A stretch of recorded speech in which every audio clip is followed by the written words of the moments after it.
Well, welcome to The Perspective. I'm Lorie Hartshorn, and I'm delighted to be with you this week. Learning so much over here at The Perspective, and I hope that as you watch each show that you're gaining a fresh perspective on things. One of my favorite things is actually the church.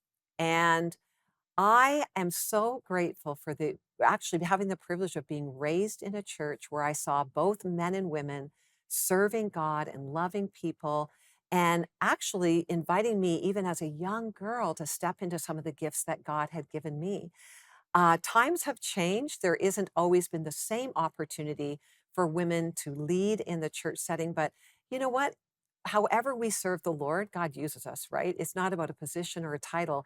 And I just know that when we serve in the church, we're serving God. When we serve outside the church, we're serving God. We're going to meet a beautiful guest today, Lindsay Callaway. She's been with the EFC since 2019 and works as a researcher for the Center for Research on the church and faith. And she's contributed to various studies from the Parenting Faith Study and the Significant Church Study. And she's the co host of the Faith Trends podcast. I love that. She also conducted other studies, and we're going to learn more today. But I'm just delighted to have Lindsay as a young woman who is leading the way. So, welcome to The Perspective, Lindsay. It's lovely to have you with us. Thank you so much for having me. Tell us more about who you are, Lindsay, and why do you care about research, especially, regarding faith and even the church? As you said, I've been with the EFC for 5 years. My background is actually in theology, but I've really honed the research skills and learned a lot in my role with the EFC. And I think it's important for somebody who's collecting and analyzing research about the church that it's being done by somebody who's a part of and actually understands the church at the same time. So I think it's important to have Christians in the research world so that we have that insider perspective. And I I often think of Luke's gospel. It opens with him stating that he's carefully investigating and drawing up an account. And so I really look to Luke as a bit of my inspiration as a researcher. We want to draw up an account. We want to carefully investigate. And just draw up something that is going to be relevant and important and useful for the church. I just love that, Lindsay. I just think facts are our friends. When we learn more about any topic in our life, they are our friends to help move us forward. And well, you're heading up a study about how Canadian Christian women understand their role and participate in the local church. And what are you hoping to accomplish with this? Yes, so I'm the lead researcher of a study called Women in the Canadian Evangelical Church. And we really want to understand just that, as you stated, how do women understand their own roles within the church, how they understand their contributions, and then what are they doing? And so we're hoping to accomplish just simply an establishing of understanding the what is of women in the Canadian Evangelical Church. And actually, we've had 14 other organizations and ministries partner with us around this question because, as you said, facts can be our friends. And so if all we're basing our decisions off of our assumptions or anecdotes. Sometimes those aren't an accurate reflection of reality. So, research gives us the opportunity to put some hard data behind those assumptions, behind those anecdotes, and sometimes they confirm what we've always thought we've known, or they can challenge what we thought we knew, and then we can make wise decisions in response to that. That's really helpful, Lindsay, because I know we all have our own experience and we can assume that our experience is everyone else's experience. So I just really appreciate this actually healthy, holistic approach to understanding a better understanding of where the diversity of women's experience. So, where are women engaged in the church in Canada? Like, what are women doing? And can you share some of the stories or examples that you're discovering? Absolutely. So the easy question is women are engaged in all areas. But the way I'll answer this question really depends on who we interviewed. So we're still in the process of doing our research. And I would say we've only just completed the preliminary phases of research. And part of that preliminary process is interviewing experts, people who have this bird's eye view of the landscape of women in the church. So there are people in positions of leadership, they're academic leaders, they're denominational leaders, they're pastors, they're women's ministry directors, and they're seeing the forest essentially. And so we talked to these people and we said, where are women serving? And we realized that a lot of them were leading with women in leadership. These are the ways that we see women in very public facing roles. But I think we all know that women serve in a whole lot more ways. And so we wanted to kind of push them and say, you led with leadership. Are there other ways that women are serving? And that's when the floodgates opened with all these amazing ways that women are serving. There was childcare and food preparation and education, administration. Prayer was a huge part of that as well. Women seem to be prayer warriors. And so we really want to not only put a spotlight on where women are leading in the front facing ministries, but also where they're serving and participating and contributing in some of the background behind the scenes ways as well. And we want to hold it out as they're all very valuable contributions. And so the easy answer, like I said, is in so many ways, but we hope to learn more from women as we continue our research. I really appreciate that, Lindsay. I think sometimes you have to be careful what you measure, right? And if you're asking the wrong question, you're going to get the wrong answer. And Mm, sometimes as women, I think we can have a narrative that if women aren't in a position or have a title of leadership, then they're not making an impact. And Lindsay, I can tell you from my own life experience that that just isn't true. I've held titles of leadership, and yet if I were honest with you, I would say sometimes with a title and role of a leader, you have your sphere of influence, your circle of impact, but it's those people who are on the front lines, and that can be serving the poor, that can be leading those small groups, that can be in the prayer ministry, that I see they are having a dynamic impact. So I really appreciate you saying, let's be careful how we measure this. Would you say that that's what you're discovering is just the multiple layers in which we lead and let's not heighten one as more important than another?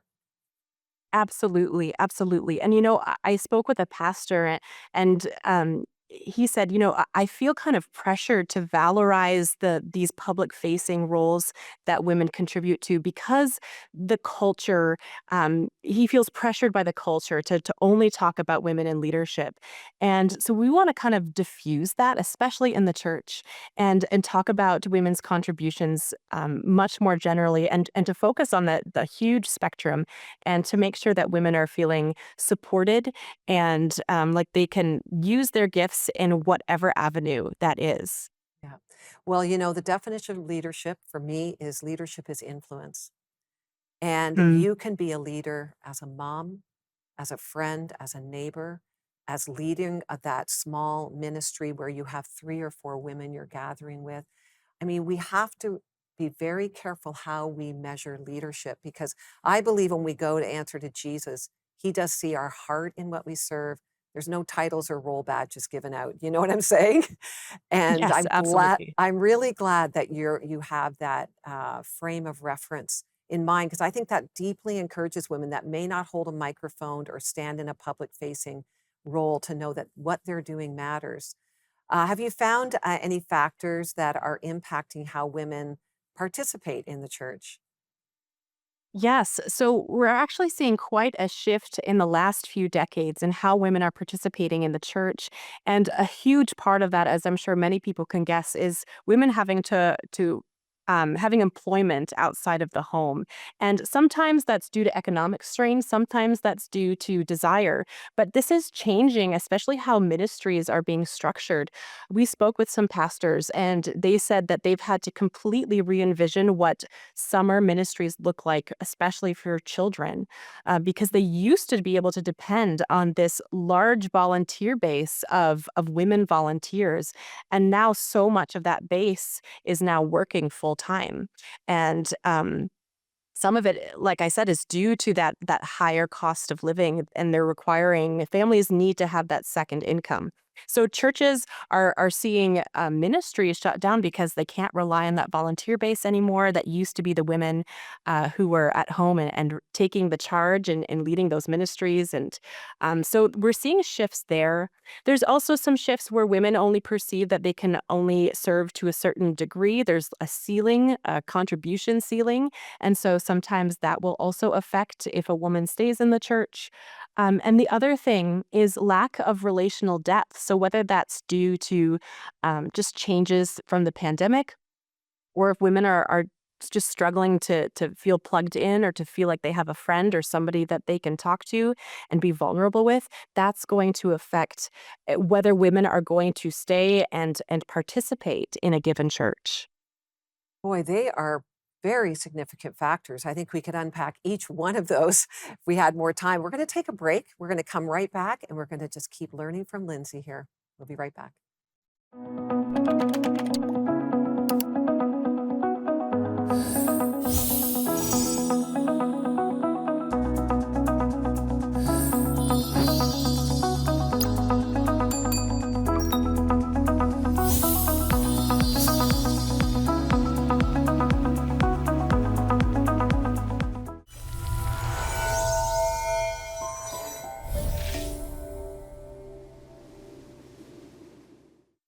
Well, we're right back. We're going to continue our conversation with Lindsay. I love this whole approach of research, Lindsay. I think it's going to be very encouraging to women. You mentioned one of the factors that has changed women's involvement in the church just before the break being, economic factors. And that is a very significant thing, isn't it? Because the church relies on volunteers, and women at different stages have been primarily more available than men.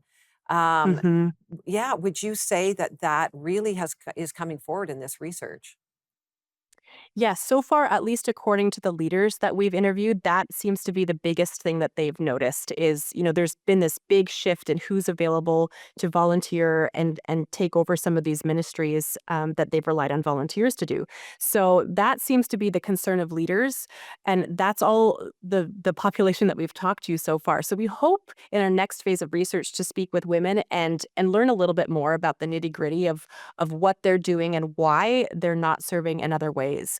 So there's still a lot to be learned, but it does seem, really it's unprecedented in history. It used to be that it was a luxury to stay home. Um, and now it seems like for people who maybe want more luxury in their lifestyle, it's actually for them to be working to have that dual income. So we saw different ways of leaders talking about it. Some said, people just want a luxurious lifestyle, so they're doing the women are working, so they have that dual income. They have more money to spend. But other people, and it tended to be the women we spoke with, they're the ones who said, no, listen, the cost of living is so high. I have to work in order for my family to survive. So this is what I'm doing. So it seems like the reason for pursuing employment and that economic strain was evaluated differently by different people, but it was a theme. And it is a factor. You only have so much bandwidth. I know myself, when I was home raising my kids, I had the privilege of being home for a few years. I had more to give to the church, more time available. When I worked full time as a teacher, I only had so much bandwidth. It's really Right. understandable, right? So, who are you hoping will benefit from this research? And is it just for women? That's right. So, while the study is about women, we keep saying the research is for everyone, and we believe that the whole church will benefit if women are flourishing and we understand how they're contributing, and we can support them in that.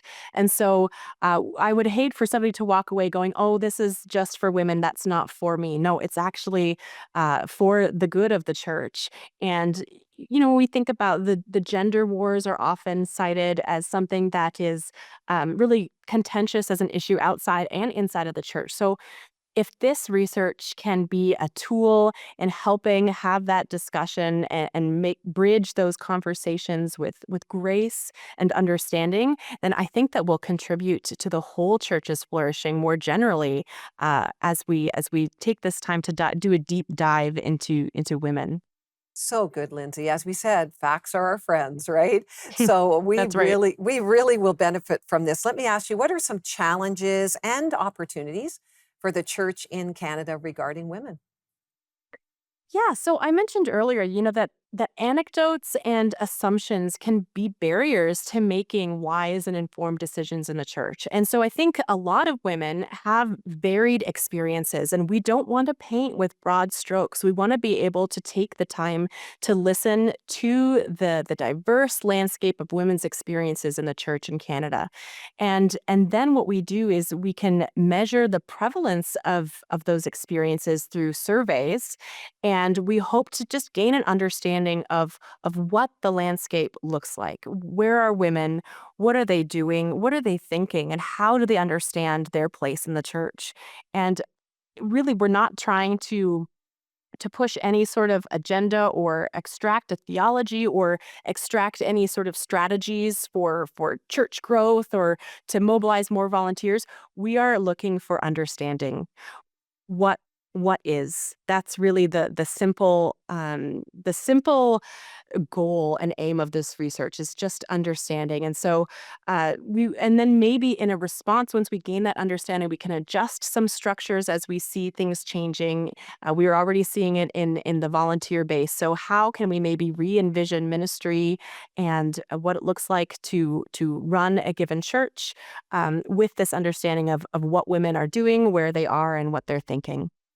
That's so good, Lindsay. I really appreciate this dialogue. I appreciate that people, both men and women, are being called to the table to have the conversation, to answer the what is. I mean, times always change, not just now, Hmm. they always change.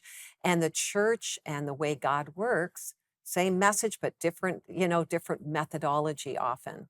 So, bravo to you and the team at the EFC to have this conversation because I do believe it will help guide teams. I think it's going to bring encouragement to women and to men.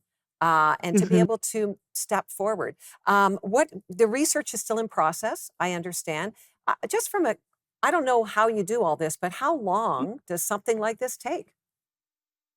Yes, it takes about 2 years. If we ever everything is working well, it could be about a year and a half. If things are not working so well, it can be about 3 years, but our research projects take about 2 years. We start with a really partnership-led process where we come around a question and we talk about what's already being done, who's already talking about this, and then we form a partnership. So it's not just the EFC promoting something, it's actually a bunch of ministry organizations, churches, denominations, theological education institutions, places and people who have an interest in this question. And we come around a question and we form a research partnership. And then we do what's called a literature review. We look at what's already being done, what do we know already about the topic, and then we start to interview these leaders, these people with this bird's eye perspective, and then we interview our primary population, which in our case is women. And we are about to enter that phase of study. So we're really excited to start that process. And then, as I mentioned too, then we'll do a survey which tests the prevalence of what we're finding.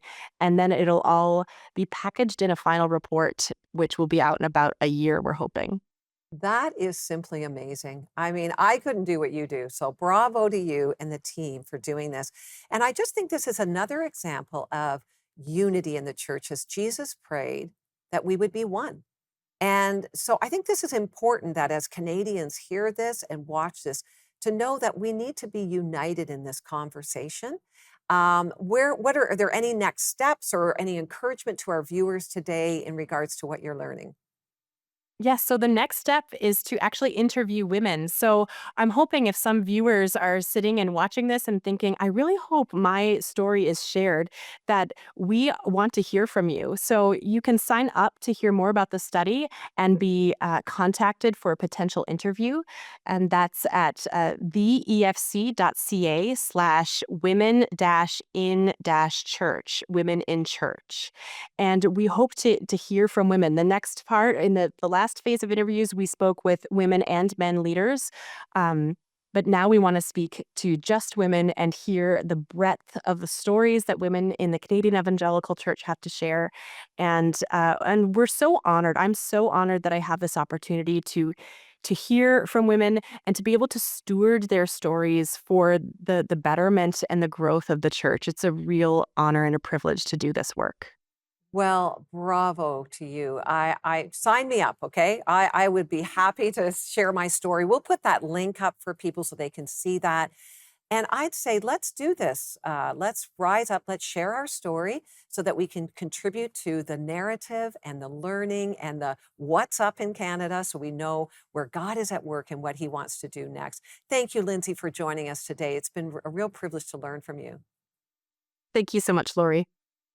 We'll be right back. Do you ever have questions in your life about who you are? Maybe you're in an identity crisis. We've all been there. It's part of the human experience. Do I have value? Do I have worth? What is my purpose in life? Well, I believe this is a very significant question to be answered. And I've written a book called Found. My name's Lorie Hartshorn, and I want to invite you on a journey of discovering your true identity. I want to lead you not only through my book, but through an 8-part video series where you can even gather with others and learn and discuss together about the truth of our identity, the beauty of it, and the freedom that we find when we are connected to Jesus. See, I believe that we lost our identity back in the beginning in the garden, and I want to unpack for you how Jesus, he restores it all. You can find your true identity in him. So why don't you come with me on this journey of discovering your true identity, your value and worth, and let's grow and learn together. Found. You can know that what was lost, it's all been found in Jesus.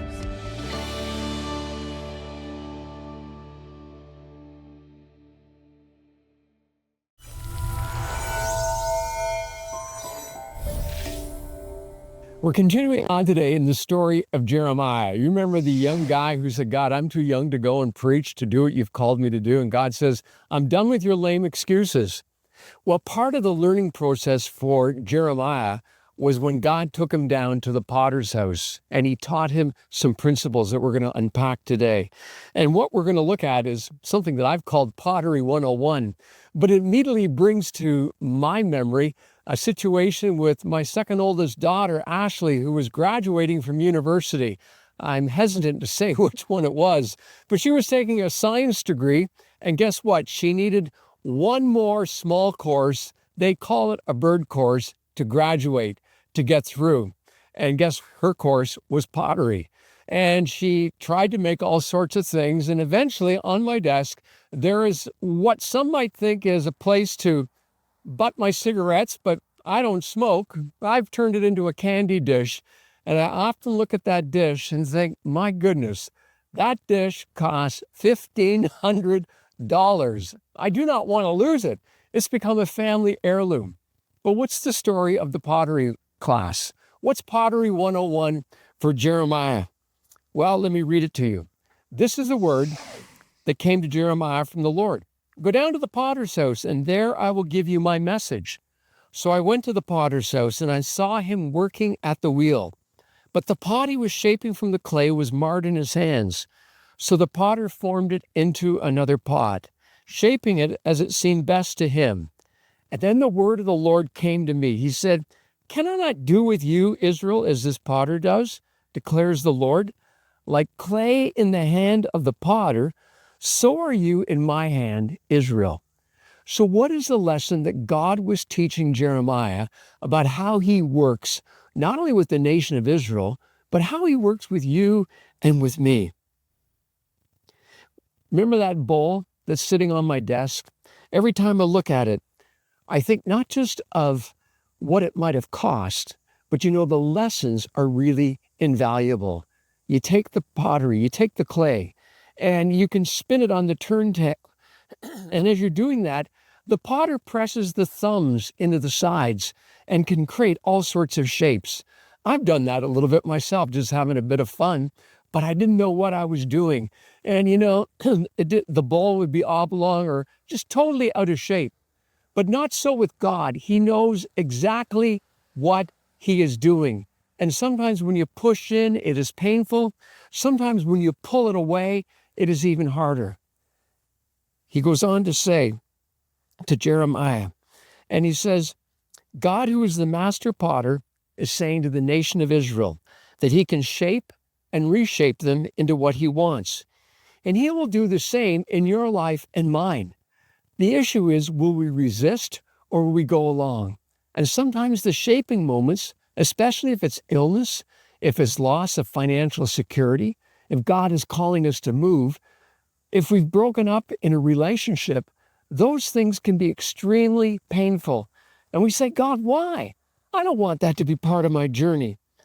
But the potter pushes, he stretches, he pounds, and he bruises the clay with his thumbs as he spins the wheel, becoming, you ready for this, what he envisions. It's what God envisions, and it's what God is doing in your life because he sees the end from the beginning.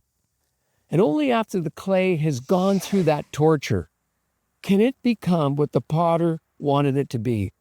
It's an object of beauty and also an object that is useful. Well, you might feel like the Lord is pushing and pulling and reshaping you.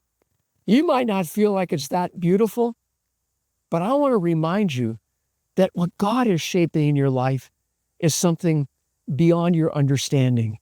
It took a young girl like Joni Eareckson Tada, and she became a quadriplegic at the age of 17. But through her ordeal, he made something beautiful out of her life. Took an elderly friend of mine who's passed away years ago, Winnie English, who lost a leg when she was hit in a crosswalk, who suffered with cancer. But in the midst of that, the beauty of Jesus shone through her life, and she's impacted me for decades and decades.